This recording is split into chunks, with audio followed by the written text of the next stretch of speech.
famous, number one desirable. I do what I want when I want and how I want it. Leave you with the one in the air, that's how I roll. I got tons of soul, I'm a true collectible. Famous, also famous, number one desirable. I do what I want when I want and how I want it. Leave you with the one in the air, that's how I roll. I got changes, so I don't care about no gold. Better, so much better, flipping incredible. Hey Untameables, it's Kiana Dene, poet and author. Just wanted to stop by and ask, have any of you read any of my poetry lately? If not, you can pick up my books on Amazon, Barnes & Noble, anywhere else you get your books, and of course my website at kianadene.wordpress.com. Now back to the show. And now, here is your host.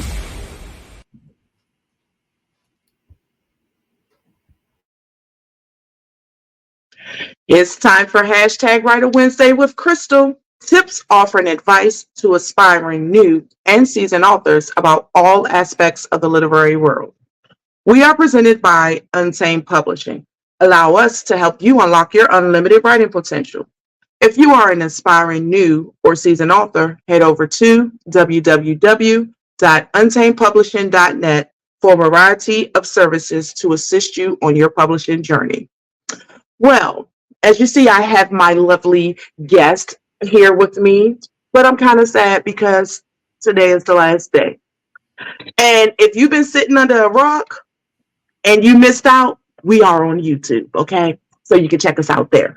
But I have Miss Lovely Quintaria Brunson, the owner of the Brunson Approach, a financial strategist, and who so graciously put together this 4-part segment we have talked about, the Pen to Profit, Financial Mastery for Creative Entrepreneurs. Now, like I said, this has been 4 episodes.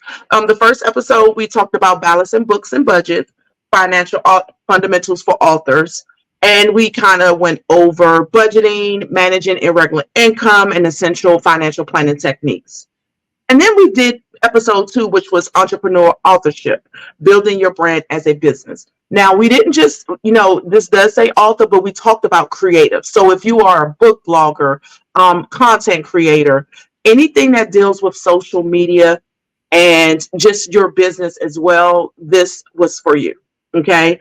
And like I said, the second episode was entrepreneurial authorship, building your brand as a business. And we talked about, developing a business mindset, building your brand and market analysis, and creating a sustainable business model. Now, our last episode was revenue remix, and that's diversifying income as a creator. So on that episode, sorry about that, you guys. Sometimes I get tongue-tied when I'm moving too fast.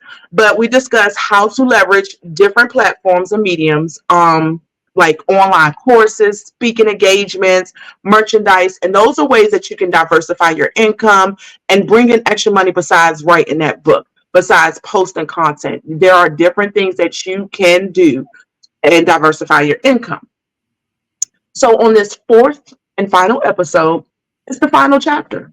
And we're going to talk about exit strategies for authors and creatives. Now, we did talk about exit strategies and, a little bit in each one, but this episode is geared towards exit strategies. And one thing, of speaking with Quintaria a lot, I hear her talk about exit strategies a lot. And that is something I did not know too much about, but she has explained it so much. Like, I'm so excited for you guys to learn more about exit strategies and why is it important for you as a business. Okay. So we will discuss on planning for the future, discussing your exit strategies, like as for retirement, shift careers, even a little bit of just monetizing and your creative legacy. Okay. So Quinn, how are you?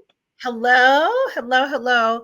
Thank you again for the introduction and the recap of our series. I trust that this has been really helpful for those who have been joining us live and for those who can see the replays. Like you said, it is on YouTube, Yes. So I'm excited to dig in today because although we have touched on exit strategies throughout every episode, I think we've touched on exit Yes. strategies. Today's deep dive will really get to the heart of why exit strategies are important, and the most important part is how you can structure your exit strategy and what you should have in mind as you're thinking of your exit strategy. That is true. And I love that. So my first question is, and like I said, we talked about it. So just for a recap, what is an exit strategy? So, an exit strategy is a plan developed by a business or business owner that where you lay out essentially your exit. If you are planning to sell the business, or if you have a succession plan, meaning that you're passing the business down to family, or if you're selling intellectual property that belongs to the business, you need a plan in place for that. And I think I've mentioned this before on this, but I know I share it all the time. I have helped individuals who did not consider the exit strategy when they first started or early on in their business, and they started thinking exit strategy once they were into retirement or very close to retirement. And one case in particular, they were not creatives, but I feel like as business owners, it's still applicable. There was a brother and sister that owned an automotive shop. Mm-hmm.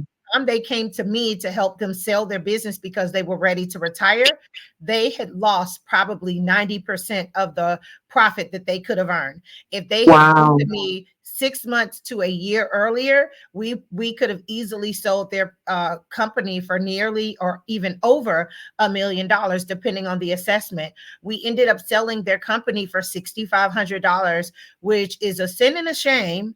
Yeah. However, without having an exit strategy, one, you don't know what you don't know, and two, you could be doing things that make sense, but it is adverse to the process of selling or passing your company down. So that particular business, the brother and sister decided, yeah, you think you're ready to retire?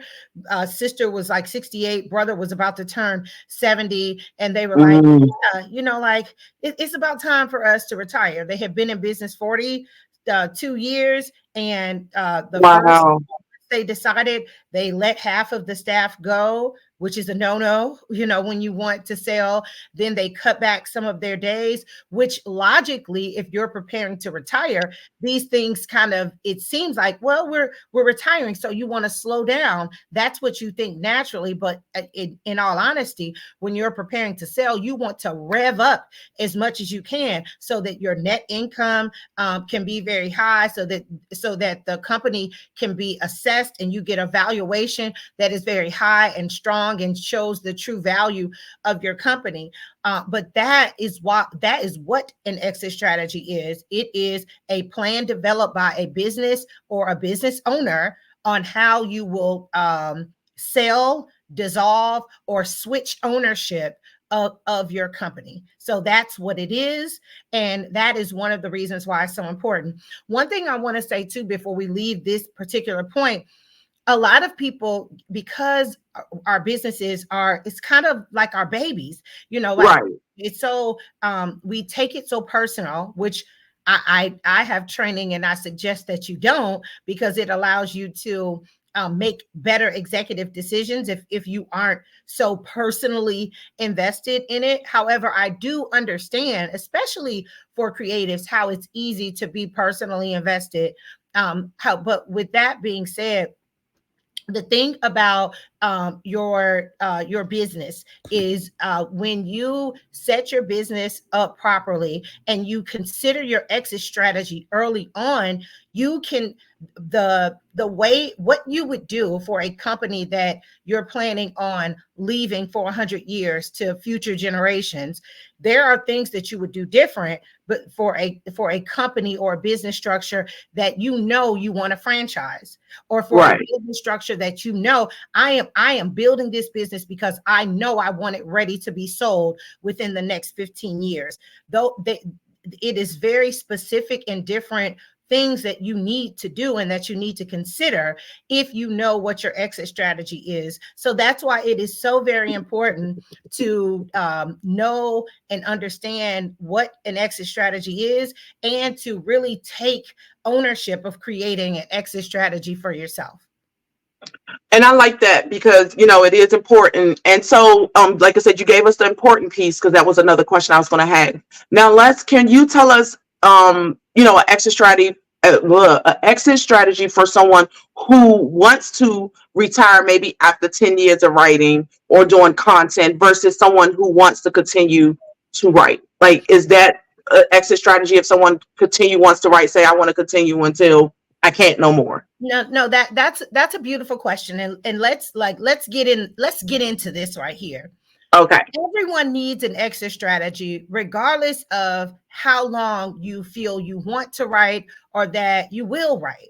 Writing and producing content because you love it and you enjoy it is totally different than having to write and produce content because you have to, because it is your primary source or a strong supplementary source of income, and you legit just cannot function without writing because you either owe, for, the publishing or whatever, or because your wealth or the level of wealth that you have will not sustain the lifestyle that you desire. So for anyone, I believe that our gifts and talents are placed in us to bless everyone that is around us, everyone that is connected to me.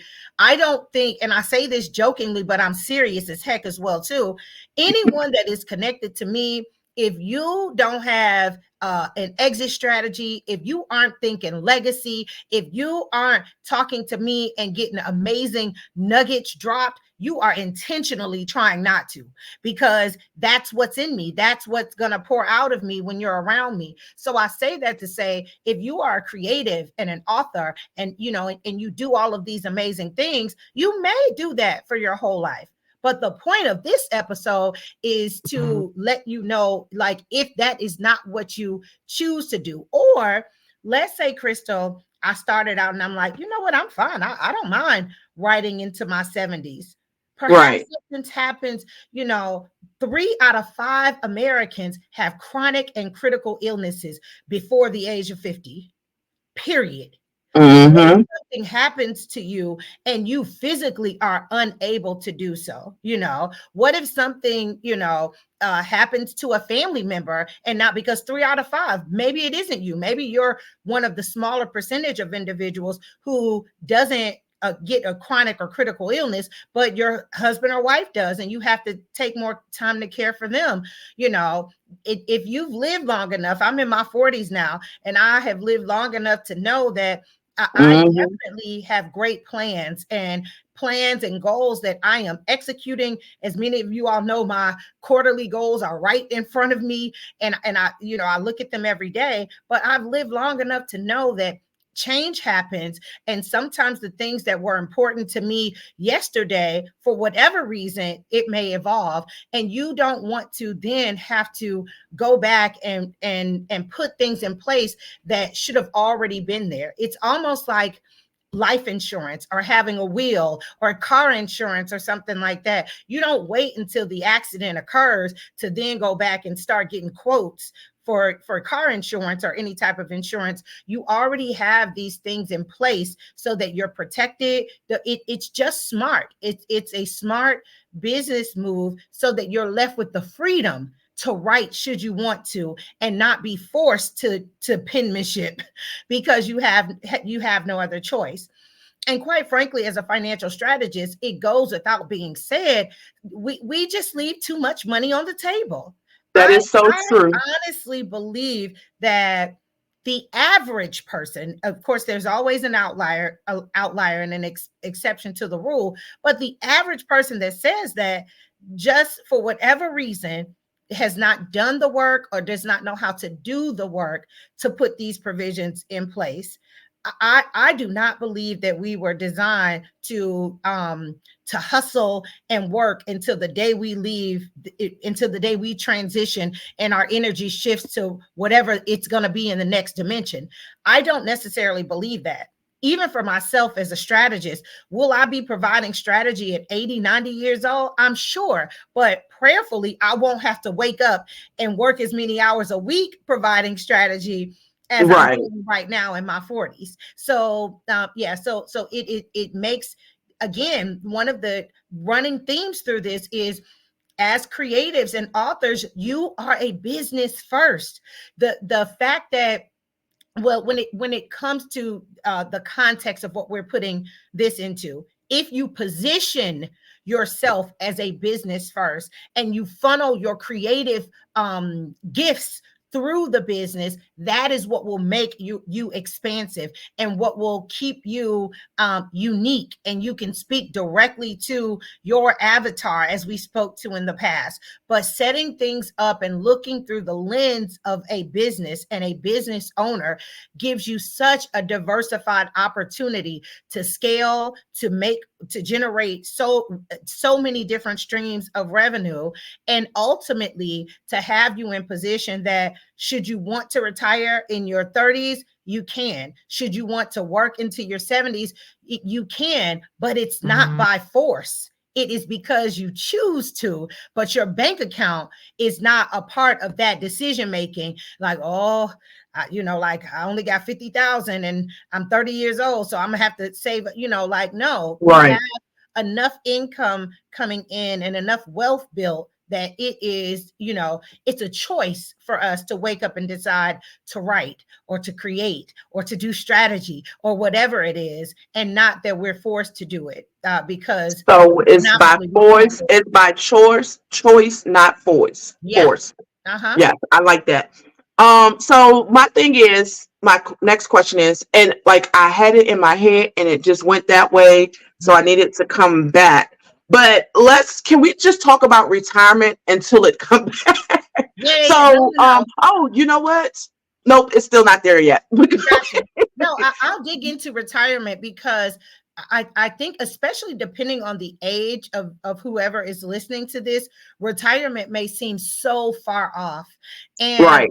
and one thing that I will say, personally, that I do not subscribe to many of the societal norms. The fact Nope. that they teach Americans in particular that you cannot retire under 65 and all of that. That's a lie. Thank you. A lot of those things are generated or they are articulated and kind of perpetuated because someone needs your revenue up until that Hmm. age. So that's why they would prefer that you work until that age. But in terms of retirement, you need to one, you can retire at any age, and it should look different for me as it does opposed for your retirement plan, and so on and so on. But when you think of, I need to have my wealth and my assets at a certain position or a certain amount, so that I no longer have to wake up and work and earn certain amounts of revenue. That essentially is what I'm speaking of when I say retirement. How much, what level of assets and how much wealth in terms of like finances do you need in order to sustain your life, basically off of your credit, like crediting yourself, or like off of your savings. That can be through diversified streams of income, like we've talked about in the past, through speaking deals, licensing, Mhm. or whatever. Even in your retirement, again, like I said, as a strategist, I love what I do. I'm gifted at what I do. I can definitely see myself in my more mature age giving strategy, and however, like I said, working 60 hours a week doing it. Heck no. Like, Mm-mm. no, I definitely want to be in a place, and I'm working towards. I have my retirement date, and it is much sooner than 65 years old. And at that point, I want to travel more. I want more of the leisure and luxury aspects of my life to take the forefront, and business and other services to still be there. But again, that's not what I wake up and do. So but real things that people can do is, you know, assess your needs. Mm-hmm. Really consider how much money do you need so that you no longer have to work or have to pour into the pot, or even, to the extent that you are now. I'm amazed at how few people actually know how much it costs to retire. How, like, and I Yes, said that's it true. on this podcast and in other places that I've spoke, like, it's about $100,000 annually at a mid on the low side to live in retirement. So $100,000 annually to live in retirement, if it's you and a spouse, or even just you alone, even if you had $1 million, like that, You won't how be living off far that is that going long. to get you? Yeah, Right. even if you cut that in half and you're like, well, Quintaria, my house is already paid off, or I plan to have my primary home paid off. I've got, I'm a minimalist, so I don't, I could live off of 40,000 a year, still $1 million. If you divide 40,000 into a million, how many years is that? So we do need to make sure that we are constantly considering retirement and what that looks like, and loving on our future self and our future goals and aspirations enough that we are intentional about setting our future self up for success. One thing I have learned in the years of doing coaching and strategy for business owners, just from a psychological standpoint, it is easier for human beings to connect with someone that they don't know than it is for Mm-hmm. them to connect with their future self. So one suggestion that I make and I've done for myself, you know how they have those little aging generation type apps or Excuse whatever, me. where you can Yes. put, yeah, but I encourage people to use one of those and to age yourself to your 65 self or your 85-year-old self, so that you can see that and you can have a little bit more of accountability to your future self. Now, I'm not a psychologist, but it's something about psychology that like I said, it's easier for you to help a stranger who you can visualize than it is for you to support your future self. So I am very tactical. So I feel like make an image of your future self, write a letter to your future self, whatever you need to do, just so that you can have a connection with your future self. And that will help you to understand the purpose of an exit strategy. It will help you to commit to doing better with your retirement savings. It will help you to like to really think through what you want your life to look like in the future. And you want to know what? I'm going to share something, because with you just saying the exit strategy. So my point of sharing is one, I always said I never wanted to retire. I could never see myself not working. That's what I said. So as I'm getting older, and right now, I've always had this mentality, but I had to change up how I had this mentality, is that I don't, I want to always do things for myself and not worrying about how I'm affecting the next person. But like I said, I had to change it. So, and I think I've shared this with a lot of you guys, but in November, I quit my job that I had worked at for 8 years. I was tired of being there. It was stressing me out, and I don't do stress because I'm not a nice person if I'm stressed out. So, The first step is to admit. right. I quit. Like literally I gave them a month notice, and they like, are you sure? Yep, I'm sure. I don't want to be here. So I'm just going to ask you, exit strategy. I feel like my exit strategy, if I planned it a little bit better, I probably could have been off longer than I was. Now, those 3 months that I was off was the best thing in the world. Like, I got to travel in peace for my birthday, for the holidays. I got to do a little writing. So I was just like, okay, I can see myself actually retiring. Now, that exit strategy, like I just asked, if I would have put it into place before I retired, like I knew that I was going to, like I knew earlier in last year that I was going to quit my job. That was something I knew. Now, the fact of the matter is, and I knew that I was only going to take off for a month. So I just planned really for that month. But I should have planned longer, and I probably could have been off longer. I think 3 months was enough because after a while I started losing my mind. Like, okay, I need something else to do besides look at all four walls in the house. But even if you're not sure on what you want to do, should you still put in place some type of exit strategy? Yes, Because, like I said, yes. yeah, Again, I can't say this enough. An exit strategy is comprehensive because I'm a financial strategist and we're talking about the business aspect of it. We're kind of digging into that more, but I've said it on this podcast, and it is a platform and a pillar of what I believe. Your exit strategy starts with you. Like, what are right. you? I believe it, and for my planning, my like I plan my vacations first. I put my vacations on my calendar before I book any conferences or anything Hmm. else, because travel is important to me. Though, that, so your exit strategy should be an extension of the or a written description of the life that you want to live. Your business is just a portion of that, because our businesses generate revenue that will allow us to live the life that we desire. So the goal is to design a life that you love, and the exit strategy is just the step-by-step template on how you get there. Going to what you said, and specifically transit trans transition transitioning from a job, or transitioning within your exit strategy, is a part of it. Depending on where you start, if you write your exit strategy while you're still working a 9 to 5, you should have a transition into that. If your exit strategy now, in particular, you can have a life exit strategy and then specific exit strategies for that particular business. But let's say your comprehensive exit strategy, which I believe that everyone should have, if your Hmm. end game, if your 20-year plan, like I have for myself, says, I've got 100 things that I need to accomplish, Crystal, for each and every one of those things that I want to accomplish, there are many exit strategies within each one of those. Right. There are transition strategies within each one of those. Firsthand, you've seen me weave through certain careers, and I only Hmm.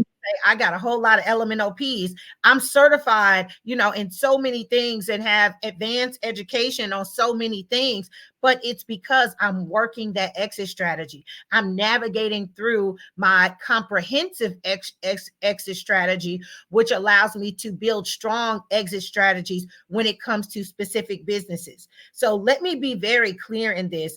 Our exit strategies should start with us and our goals, period.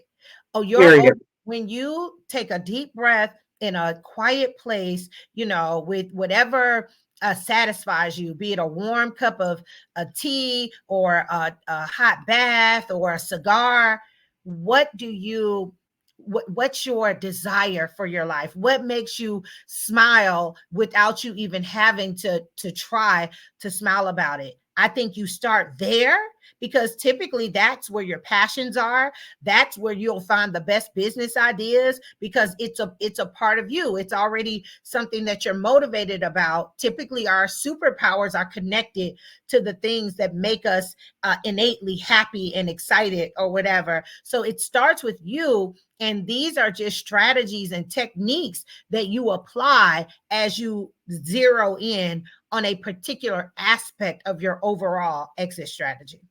I love that. I definitely love that. So, you guys, we've been talking, and now we're going to take us a break so to give us a little breather. And when we come back, can we talk about, intellectual property, selling, if people have properties they want to sell, like people who own bookstores, if they say, okay, it's time for me to either close this bookstore or, like you said, pass it down to the next generation, or if I decide to sell it, can we cover that? I also want to talk about maximizing the value of someone's creative portfolio.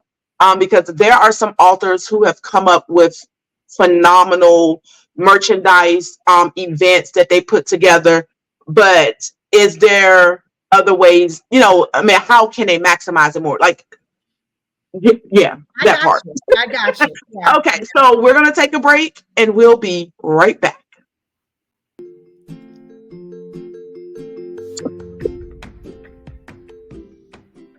Untamed Publishing has partnered with Katie Creatives to present to you UP pre-made book covers. With over 200 covers to choose from, we're sure you'll find exactly what you need to fit your author needs. Just visit www.untamedpublishing.net.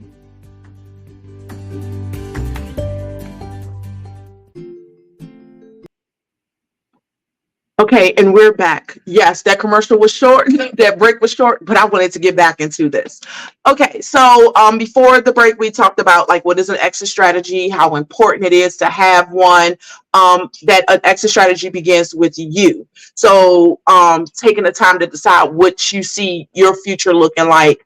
I love that because, especially when you're getting older, you have to plan your future because you don't want to be working forever. We like to travel. This is my travel partner. Like we be everywhere. We, like she said, when she's like, okay, let me get my calendar together. Here are my travel dates. Like she'll call me back. These are the dates that is already I put down for travel.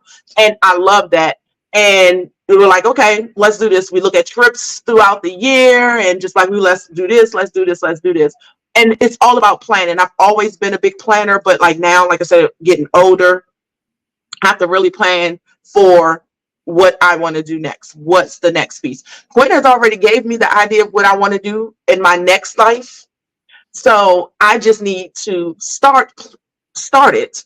And well, I started a little, just a little. Keep up with the execution. Yeah. Keeping up with it, yes. And it's so funny because I was telling her earlier before we came on that I sat on the phone yesterday with another good friend, and we were on the phone for 8 hours. She said, like, y'all was working together. We talked about so much stuff, and one of them was the next part of my life that I want to work on. So, and she was kind of excited and just wanted to hear more about it. And like I said, we had conversations about different things. But I'm going to switch gears and we're going to go back and can we talk about, selling up intellectual property? And I would say this is more so geared for, I'm going to say people who own bookstores, because we do have some people that I do follow who own their own bookstores. Got you. And they're opening up more than one. They're doing stuff online, but they're also doing it in a storefront as well. Got you. So first, let me clarify. This sounds more like your succession plan. Okay. Intellectual property is not the physical sale of a bookstore. So we'll dig into that. But the first thing is you want to have a valuation of your assets, both creative and physical assets. So if you are a bookstore owner and you have books that are from other authors, you also have community connections where, authors or other, school teachers come into your bookstore on a weekly or monthly basis, and they have a literacy program. That's another asset. If you have a brick and mortar building that you own, that's another asset. So you want to do a thorough valuation of your assets, both creative and business and physical assets. And that allows you to do what's called a valuation on your business. And now you know what your business is worth. Forbes predicted a few years back that the largest transfer of wealth due to baby boomers and just the setup and positioning of our current economy, but the largest transfer of wealth over the next 10 years will be through the purchase and the sale of businesses. And although one of the elemental P's that I have is, I'm a licensed real estate agent in multiple states. I lean heavy on the purchase of franchises, the purchase of businesses that are in place, opening businesses or starting businesses and 10xing them to prepare to sell, because it is so much wealth generation within that. And I could go on and on about that. But first and foremost, part one is to make sure that you have a clear valuation and of your assets within the business, so that you know what your business is worth, both the building aspect. So if you have a bookstore and you own the building, you need to know what that building is actually worth. And then to enhance that value, you also know what the business itself is worth. Then you also need to consider your succession planning. And that is like passing the torch. So if you are like, if the person owns a bookstore and they like to keep, let's say it's Main Street Books, they want to keep Main Street Books open. They just don't want to physically work it, and they're going to pass it down to a family member. And oftentimes people don't realize this too. This is a place where I just want to put a pin in, is you can do succession planning with key employees as well too. Yes, you can.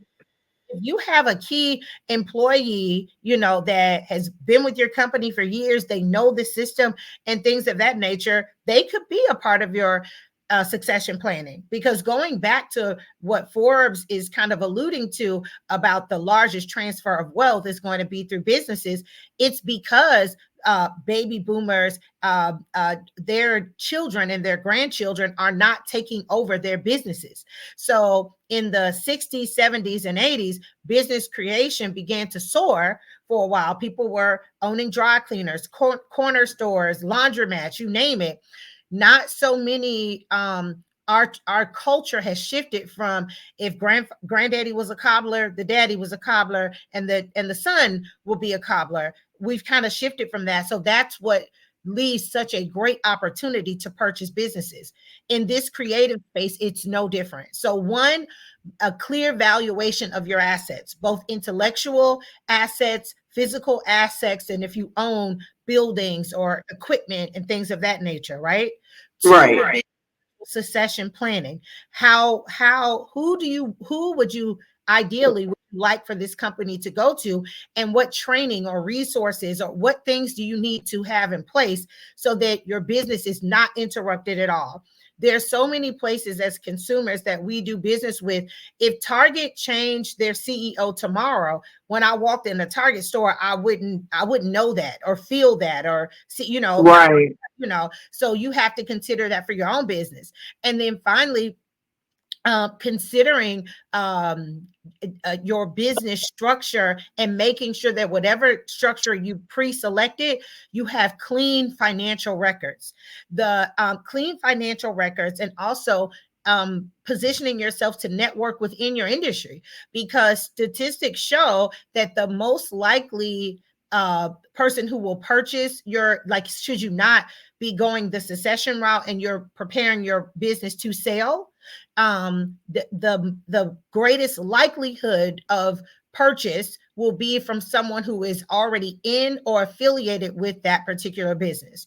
So if you are selling a bookstore, usually the person who will come in and buy it with the greatest likelihood will be another bookstore owner or an author or a publisher or someone who has previous editorial history, but someone in that industry typically is the person who will purchase it. So you want to make sure you do all of you have those things in place when you're considering either succession or sale.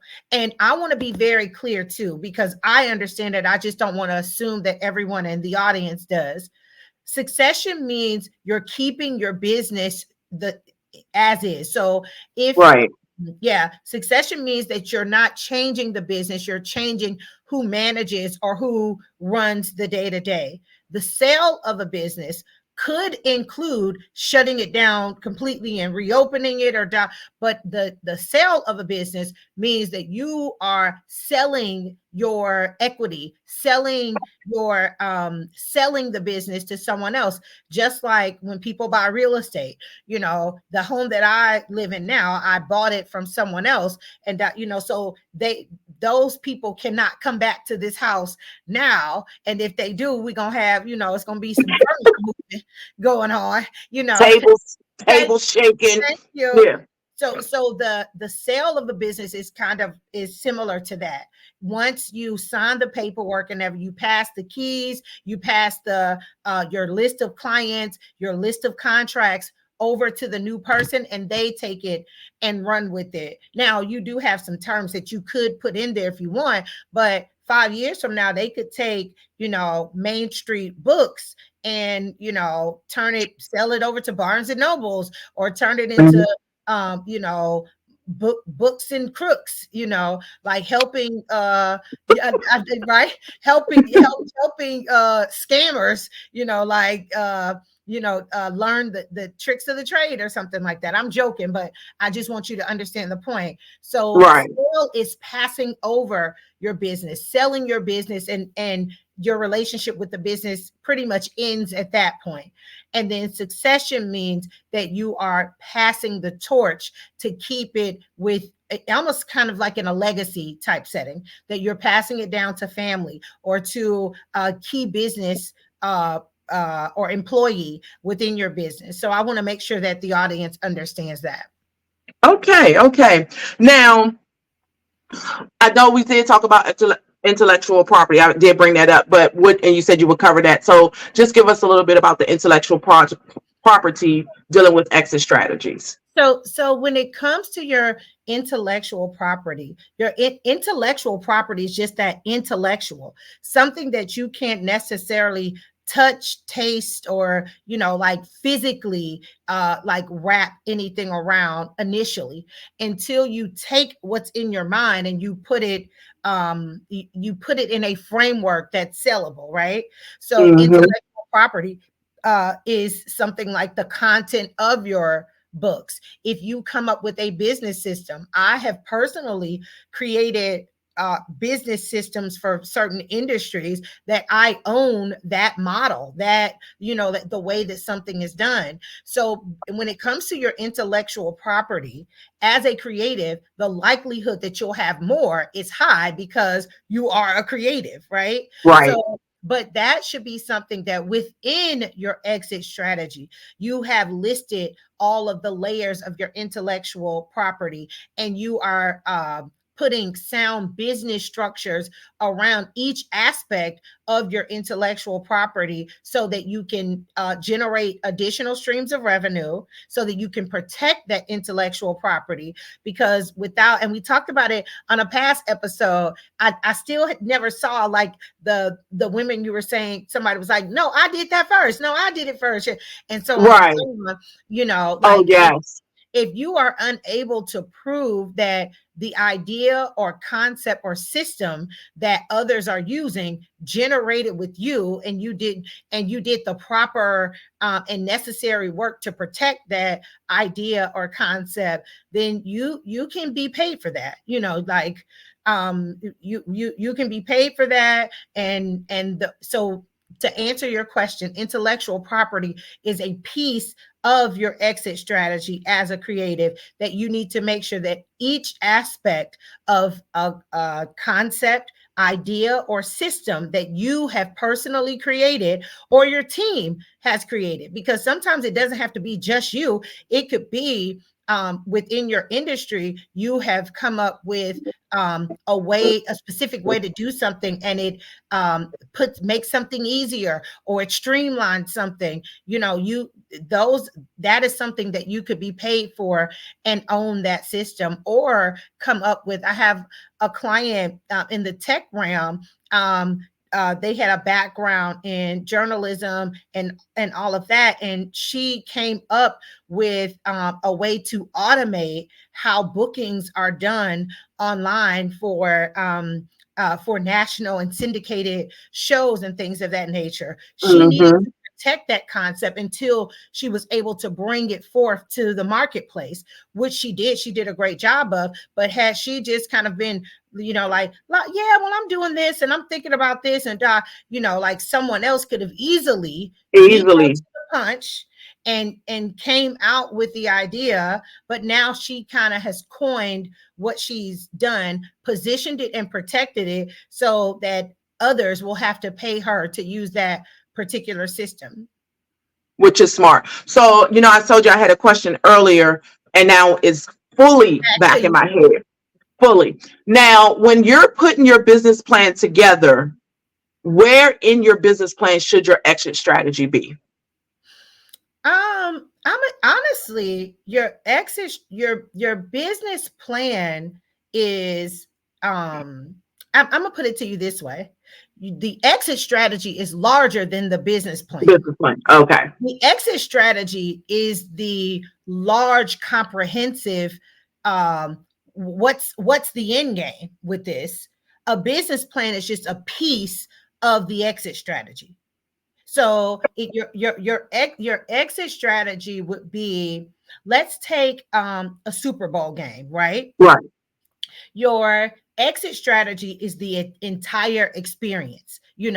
Who's going to perform, like what ads are going to be there, what teams are involved, how you market that, so the exit strategy is a comprehensive outlook or view on your business and the goals of your business, right? the Right. business the business plan, if we keep it in the context of the Super Bowl, the business plan would be the outline of what's going to happen. So like at 6:59 it's kickoff. At 7 p.m. the national anthem will be sang. And so your business plan breaks down the mission, the goals, the target audience, your financials. It breaks down those type of things within your overall exit strategy. But your exit strategy is the larger idea of where you're going with this company, why you started this company. So yeah, so I think if people reverse those, because a business plan is important, but it's a business plan. Let's say that you have a beautiful business plan, but you don't know whether you're setting up a company that you will sell, or a company that you plan to do a succession plan for. Right. Like the business plan isn't really as helpful as it could be, because we don't know the end game. Yeah, so the exit strategy is critical. It is the larger component, and your business plan is just a more intense reflection of an aspect of your exit strategy. Perfect. Okay. So let's finally let's let's finally cover how to maximize the value of your creative portfolio. Yeah, so we've talked about that before when we talked Yes.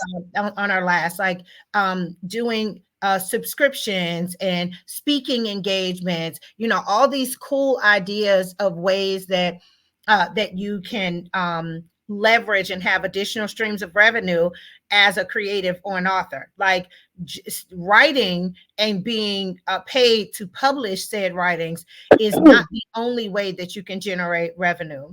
How we maximize on our income: number one, position your company as a business, and you allow your creativity to flow through it. I think that Right. is so pivotal. Two, remembering who you serve, because the goal of a business, or the difference between a business and a hobby, is one, a business generates revenue, and two, a business is solving a problem. It is solving a problem for a particular demographic of people. A hobby is just that you do something that you love. And early on in my entrepreneurship years, when I first became an entrepreneur, I had to learn that the hard way, because Right. I had a business that was not generating income over a certain period of time. And the state that I lived in at the time was like, oh no, baby girl, you can no longer write this off anymore. 4 years of being in the negative, that's a hobby. You're just doing this because you like to do it, because you're not generating income from it. So when we speak back and directly to maximizing profit opportunities as a creative, you have to, like I said, one, look through the lens of a business when you're making these decisions. Two, consider who your audience is, so that you can present the problem that you see and you have the solution for it. And then three or four, I don't know how many points I've made at this, but the final thing I'll say is to be it through open yourself and your community and your industry, be open to new and invigorating ideas. I feel like far too often people think that it's one way to do something. Oh, I'm an author, so we make money in these three ways. And that is so not the case. This is a global society, new ideas. There have been more new ideas in the 20th century than any other time. Yes. Like of all the thousands upon thousands of years that humans have been on earth, in the last 100 years, there have been the most exciting and life-changing inventions that have been made. So that will be the final thing that I'll say. Open yourself up to again, once you see a problem and you want to provide a solution, be open to many different ways that you can solve that problem and provide the solution. But those are pretty baseline ways. Each person will have to go into specific for for what they do and what they feel their superpower is. But I think those are baseline things that if you consider and if you tackle this as a CEO, like I always say, you got to CEO this thing. Yes, you do. If you Yes, you tackle do. this from a CEO perspective, I don't see why you wouldn't win and win big by making sure you consider those factors.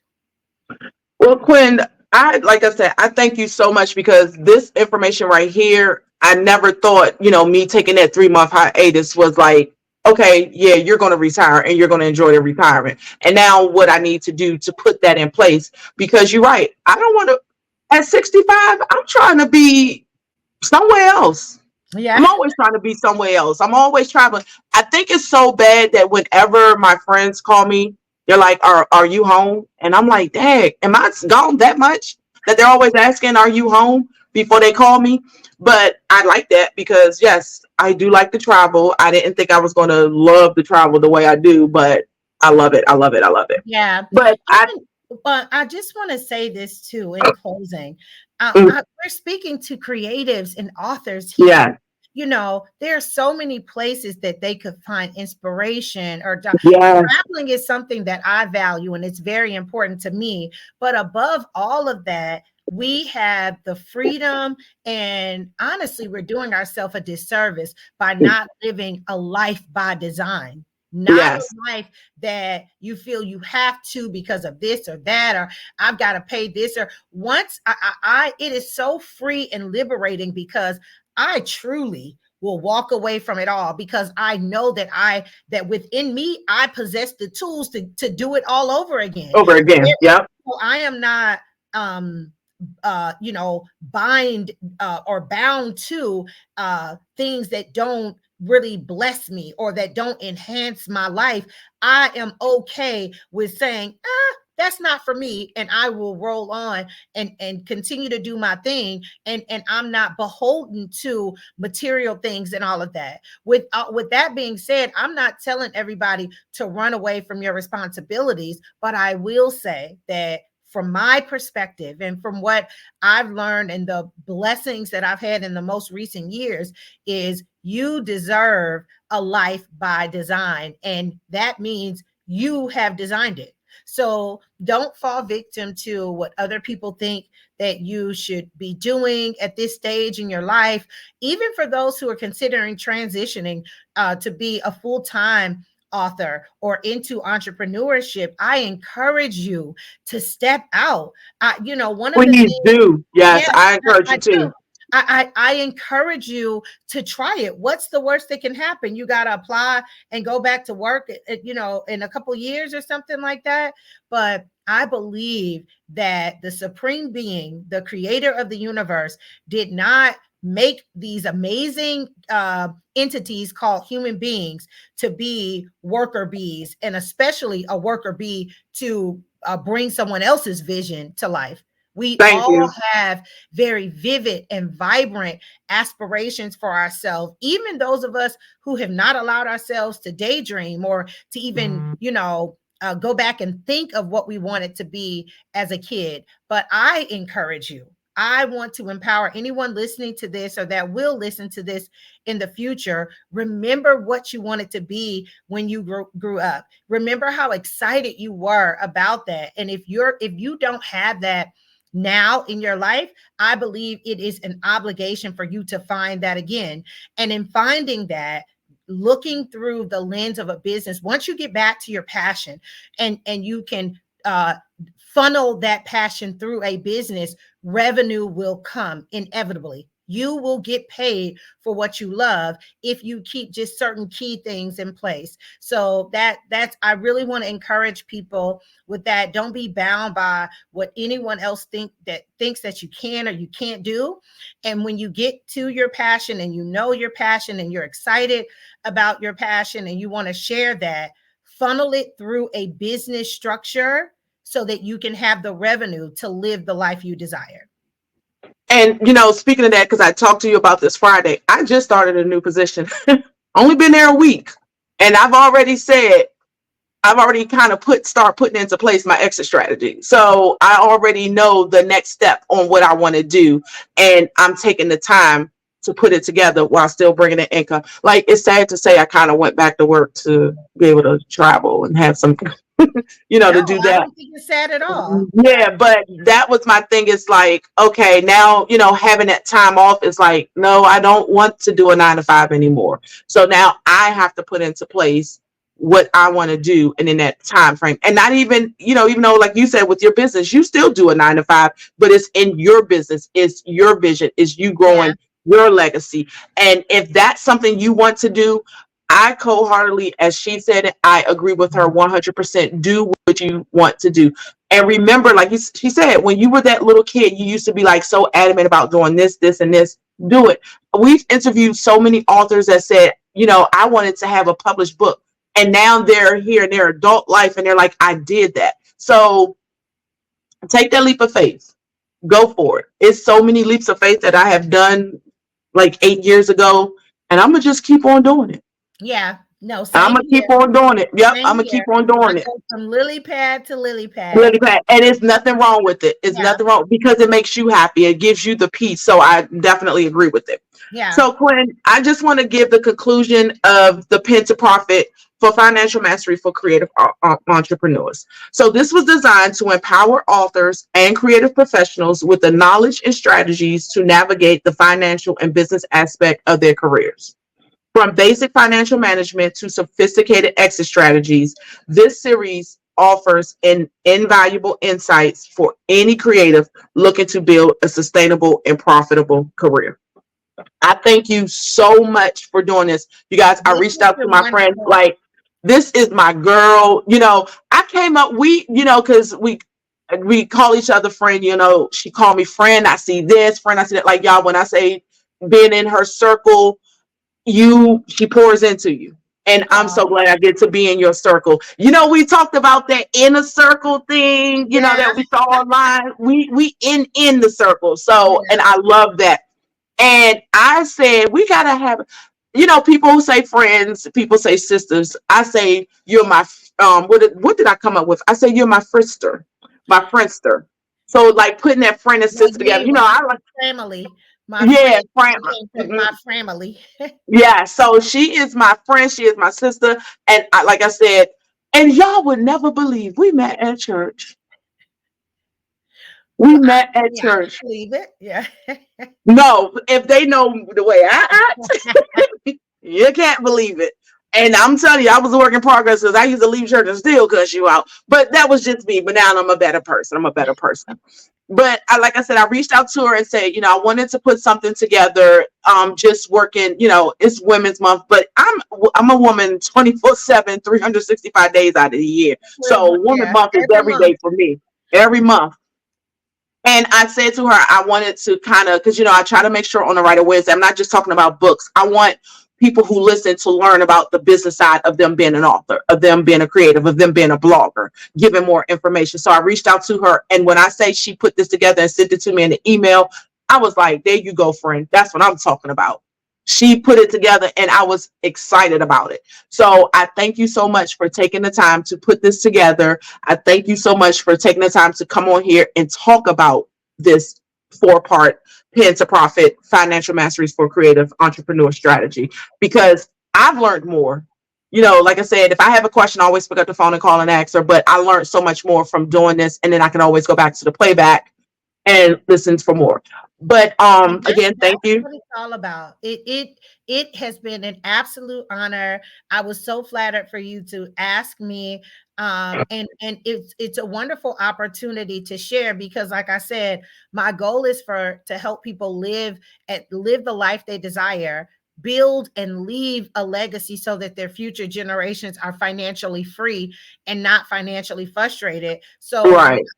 places where people are leaving money on the table, or they're just not capitalizing on things that is, it's the call on my life to do as much as I can to help everyone in my community win and leverage, our gifts and talents so that we can generate and earn a living from those. Yeah, excuse me. Okay. Can you tell the audience where they can find you at? You can find me at Legacy by Quintaria on Facebook or Instagram, Legacy by Quintaria on YouTube. And you can also just Google Quintaria Brunson.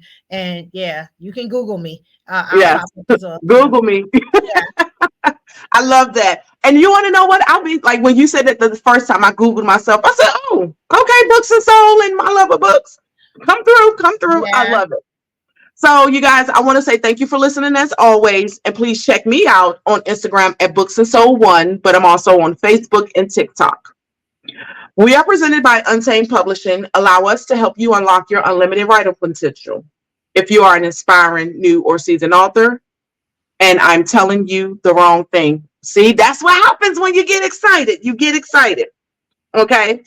So please be sure to follow the Get Caught Up podcast on Instagram at Get Caught Up Podcast and on Twitter at GCU_podcast. We are also on TikTok as Get Caught Up Podcast, and we are on Facebook, our Facebook page, to Get Caught Up All the Podcasts. If you would like to become a sponsor, please visit anchor.fm/Get Caught Up. Or if you like to give us a donation, you can send us a cash app at $U, capital P, 2016. Again, Quintaria, thank you so much for joining me with this fabulous episode, and I appreciate it so much. And you guys, my pleasure. You guys, you have to reach out if you have, need help. Definitely reach out, because like I said, it was with her that My Love of Books became a My Love of Books LLC. I've already have the name for my next business, and yeah, she's getting me ready for that too. Like, she's like, I said, I don't know about this. I don't know about this, friend. So, I'm already uncomfortable. And I've said this before, when you are uncomfortable in a situation, that means it's time for you to get out of it. Whether it's a job, a relationship, anything, get out of it, period. Okay. So again, thank you for listening. Bye for now. Bye for now.